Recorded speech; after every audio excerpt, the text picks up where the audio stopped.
Praise God. Praise God. God is good all the time and all the time. God is good. Praise God. Praise God. Isang mapagpalang araw sa bawat isa. Sa pagkakataong ito, tayo po ay dudulog, lalapit sa ating Diyos na may pananampalataya na kung saan may dalawa o tatlo na nagkatipon sa kanyang ngalan. Naroon siya sa kanilang kalagitnaan. Sa araw na ito, tayo po ay dudulog sa Panginoon sa ngalan ng bayan ng Dalagete sa probinsya ng Cebu. At hihilingin na maitatag ang altar ng ating manunubos sa bayan ng Dalagete. May mutag sa atong mga kaigsuunan diha sa Visayas ug sa Mindanao. Bisan pa katong atong mga kaigsuunan nga anaa sa Luzon ug sa laing nasod. Talaygo ang Ginoo sa walay katapusan. Ang ating pong pagsambay mula sa Aklat ng Mga Awit, 85 kabanata, ang talata po ay 4. Panumbalikin mo kami, Diyos ng aming kaligtasan. Ang pagkabuhi sa amin ay yun ang wakasan. Panumbalikin mo kami, Diyos ng aming kaligtasan. Pagkamuhi mo sa amin ay yun ang wakasan. Panumbalikin mo kami, Diyos ng aming kaligtasan. Ang pagkamuhi sa amin ay iyong na wakasan. Maraming Diyos na makapangyarihan sa lahat. Kami po'y nagpapasalamat sa pagkakataon na minsan pang makadulog at makalapit sa iyong banal na harapan. Ama, kami po'y nagpapakumbaba, humihingi ng tawad sa lahat naming pagkakasala at ang aming panalangin, ang banal na dugo ng aming manunubos ang siyang maglinis at umawi sa lahat naming karumihan habang aming idinudulog sa iyo, Ama. Ang bayan ng Dalagete sa probinsya ng Cebu, ang abig panalangin ng lahat ng altar at lahat ng kasunduan na ginawa sa bayan ng Dalagete ng hindi ayon sa pangalan ng aming manunubos ay mapawalang sa pangalan ni Jesus.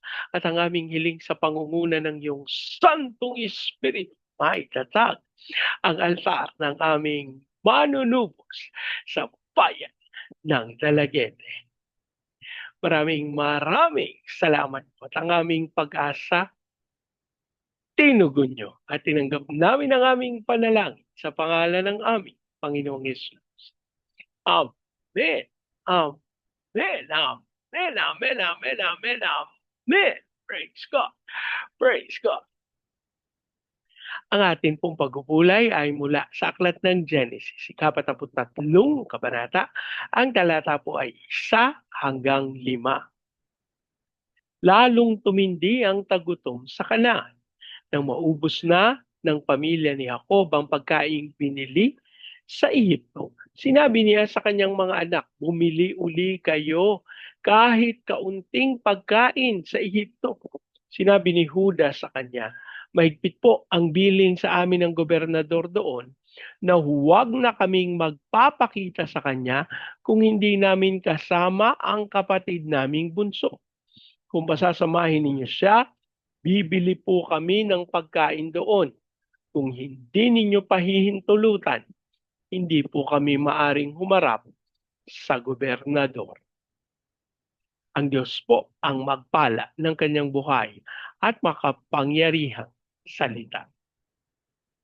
Sa bahagi pong ito ng banal na kasulatan ay maliwanag nating makikita yung pagpapalitan ng mga salita ni Jacob at ng kanyang mga anak, sapagkat ito po yung pagkakataon na naubos na yung mga biniling pagkain sa Ehipto. At ang tanging paraan lang upang sila'y muling magkaroon ay babalik ng Ehipto at muling bibili ng pagkain.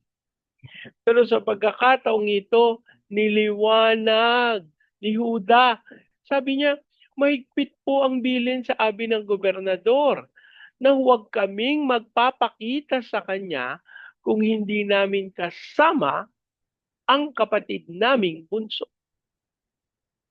Alam niyo po, isang maliwanag na pangungusap, isang maliwanag na paninindigan ng gobernador ng Ehipto na hindi sila pwedeng makabalik ng Ehipto kung hindi nila ipapakita yung kanilang bunsong kapatid na walang iba kundi si Benjamin.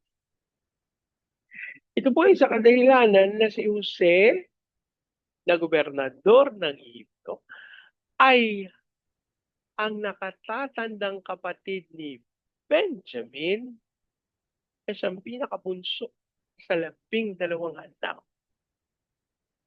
ng nunong Jacob. Mga kapatid, dapat maging maliwanag sa atin ito na may mga bagay na itinalaga batas ng sanlibutan ito ang hindi natin mapasusubalian. Hindi po dahil sa tayo mga hindi naman taga-lupa, hindi mga taga-langit, pabaliwalain na natin yung batas ng bayang ito o ng lupaing ito. Lagi po nating tatandaan kung nasaan tayo nananatili, tayo po ay nasa ilalim ng batas ng lugar na iyon. Kahit po yung mga foreigners, kapag sila po ay nagpunta ng Pilipinas, samantalang maaring mas higit yung kanilang bansa kaysa sa ating bansa. Pero dahil sila po ay nasa Pilipinas, kailangan po nilang angkinin yung batas ng Pilipinas sa kanilang mga sarili. Kailangan nilang magpailalim. Ano po? Hindi nila pwedeng sabihin na, ay hindi, taga-Amerika ako, masigit yung batas namin kesa sa bansa nyo. Habang ikaw po ay nakatapak sa bayang Pilipinas, kung ano po ang batas sa bansang ito, yun po ang marapat pakialam. Mga kapatid, samantalang akin pong pinapaulit-ulit na sinasabi sa inyo na ang tawag ng Panginoon sa atin ay manirahan kapiling niya sa sangkalangitan. Hindi po nangangahulugan na tayo nabubuhay dito sa lupa ay babaliwalain na natin ang mga batas sa lupain kung nasaan tayo. Yan po ang ginawa ng ilang mga kapatid na naging kulto. Ayaw nilang magpasailalim sa batas ng tao at kanilang sinasabi na higit na mas mahalaga, higit na mas mataas, makapangyarihan ang batas ng Diyos. Samantalang yan po totoo. Yung mga kapatid, hindi natin yan pwedeng ipagpilitan kasi tayo po ay nasa sanlibutan pa. Ano ang sinasabi mo, Bernie? Baliwala na lang ang batas ng kalangitan kasi nandito pa tayo sa lupa. Hindi po ganyan ang ibig kong sabihin. Ang sinasabi ko lang po, binibigyang pahalaga natin ang batas ng sanlibutan ito. Samantalang tayo po'y nakikipamayan sa kanila. Kaya hindi po tayo dapat mag-alala. Hindi po tayo dapat mangamba. Alam niyo po, ito yung kapanatagan na inilagay ng Panginoon sa puso na hindi po ako magugutom. Makikita niyo naman po siguro yung itsura ko. Ano po? Hindi naman po ako mukhang nagugutom. Mukha naman ho akong busog na busog. Pero gusto ko lang pong sabihin na siyempre dahil tayo po ay lumalakad ayon sa kalooban ng Panginoon, hindi tayo gagawa ng mga bagay labag sa kanyang kagustuhan. At dahil nandito po tayo sa sanlibutan, hindi rin tayo gagawa ng bagay na labag sa panuntunan at batas ng mundong ito. Dito ko po gustong anyayahan ng bawat isa na sa ating pong mga puso, tayo po ay pumanatag na huwag po tayong matakot. Ano ba ang sinasabi ng batas ng sanlibutan ito? Samantalang tayo po ay naniniwala na higit ang batas ng ating Panginoon. Aba, ang batas naman po ng sanlibutan ito, eh, hindi naman po kasamaan. Ano po? Yun po yung aking naiisip doon sa mga kapatid natin na naku, wag na nating sundin yung batas ng sanlibutan ito kasi yung batas ng Panginoon ang mas mahalaga. Samantalang yan po ay totoo, eh mga kapatid, wag naman natin baliwalain yung batas ng mundo kasi mga nabubuhay pa po tayo. Pero sa pagkakataon na tayo ay umuwi na sa Panginoon, wala na pong karapatan sa atin ang batas ng sanlibutan ito. So ano ngayon ang marapat nating gawin? Aba, magpakatatag tayo mga kapatid. Ano ba ang sinasabi ng batas na ito? Manahan tayo. Umanatag tayo. At alam nyo, ang isang kasiguraduhan, pangako ng Panginoon, hindi tayo iiwan, hindi tayo pababayaan. At dahil po sa kasiguraduhan na yan, di po natin kailangan mag-alala, kundi kailangan lamang nating umasa na tayo'y tunay na kakatagpuin ng Panginoon, ano paman ang ating mga dalangin. Dumulog po tayo sa Kanya. Maraming salamat, Amang Diyos, sa iyong patuloy na pagkakaloob ng inyong katotohanan sa pamamagitan ng inyong salita. Kami po'y nagpapasalamat sapagkat kami po ay binibigyan mo ng kapayapaan, ng kapanatagan, upang kami lumakad sa iyong dakilang kalooban. Ama, sa iyo po namin ipinagkakatiwala sa pagkakataong ito yung aming mga kaisipan na ayaw na naming sumunod sa mga batas ng sanlibutan ito sapagkat sa aming paniwala mas higit ang katotohanan at kapangyarihan ng batas na nagmumula sa iyo. Gayunman, sapagkat kami ay nabubuhay pa sa sanlibutan ito, Panginoon, kami ay may karapatan na mabuhay ayon sa sinasabi ng batas ng sanlibutan ito. Hayaan mo po, patuloy mo kaming kalooban ng kalakasan, lalo na po yung mga batas na may kinalaman sa kalusugan. Tulungan mo po kami, Amang Diyos, na hindi namin pabayaan yung aming mga sarili. Hindi kami maging pabaya sa mga bagay na may kinalaman sa kalusugan. Hindi kami kakain ng mga bagay na hindi nararapat. Samantalang kami naniniwala na nilinis nyo na ang lahat ng bagay, hindi namin aabusuhin ang katotohanan ito para ganapin ang dakilang kalooban. Sa oras na ito, kami po'y nananalig. Tunay, dumadaloy sa amin ang iyong Santong Espiritu upang aming maganap at masunod ang iyong dakilang kalooban. Habang kami din pong idinudulog sa iyo ang bayan ng Dalagete sa probinsya ng Cebu. Aming panalangin, ikaw po ang magkaloob ng pagkakaisa, ng unawaan sa katawan ng aming Panginoong Hesukristo sa bayan ng Dalagete. At ang aming hiling tunay sa pangunguna ng iyong Santong Espiritu, maitatag ang altar ng aming Panginoong Hesukristo sa bayan ng Dalagete. Hayaan mong dumaloy ang kapangyarihan ng iyong Santong Espiritu at ito'y maranasan ng Baguio City, Cagayan de Oro, Legazpi, Lipa, Manila, Pampanga, Pateros. Kilusan mo po ng may kapangyarihan ng mga bayang ito. Ikaw din po ang magkaloob ng kaunlaran. At sa pangalan ni Jesus, hayaan mong ito'y dumaloy sa buong Luzon, Visayas at Mindanao. Hayaan mong matupad namin yung tawag mo sa amin to be the launching pad of the gospel, to be a missionary, sending country, and to be the America of Asia in the height of its glory. Dasal din po namin, Panginoon, ang iyong pagpatuloy na pagkakaloob ng kakayahan sa mga Kristiyanong nasa business. Panginoon, ikaw po ang patuloy na tumulong sa kanila na sila'y umunlad, hindi sa kapamaraanan ng sanlibutan ito, kundi sa kapamaraanan ng nagmumula sa iyo. Amin din pong idinudulog, Panginoon, ang aming mga tagapangulo, ang aming President Marcos, Vice President Duterte, ang Senado, Kongreso, Judiciary, Military, Police, Local Government. We declare the fear of the Lord na maghari sa aming gobyerno.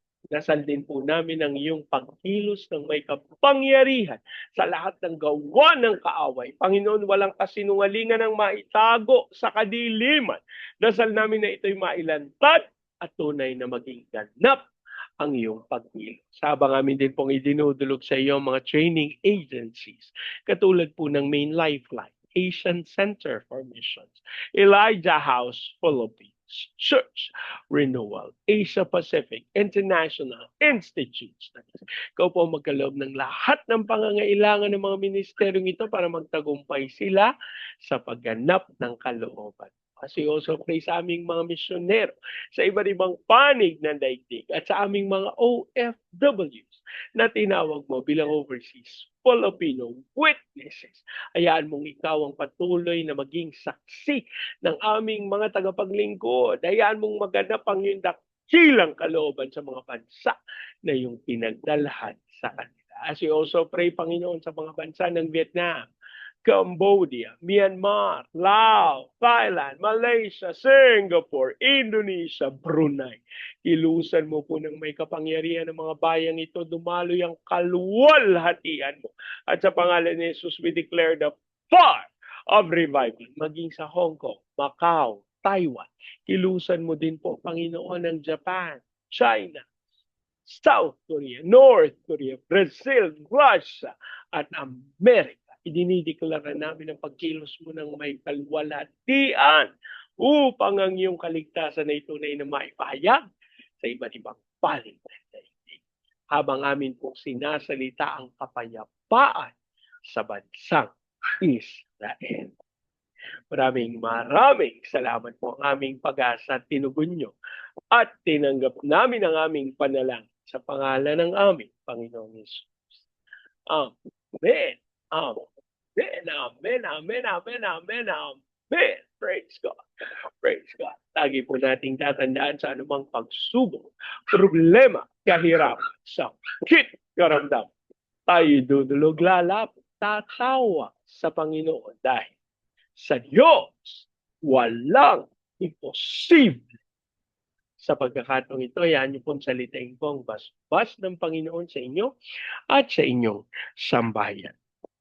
I declare the everlasting love of the Father. I declare the unending blessings of the Son. I declare the sweet, sweet, sweet fellowship of the Holy Spirit now and forevermore. I declare this new house and lot with parking, with a new vehicle, and with a flourishing business. In Jesus' name, amen, amen. Amen, amen, amen, amen, amen, amen. Praise God. Praise God. Hanggang sa susunod po, sama-sama nating ideklara, Pilipinas, God bless you big time. And so we declare to God be all the glory in Jesus' name. Amen, amen, amen, amen, amen, amen, amen. Praise God. Praise God.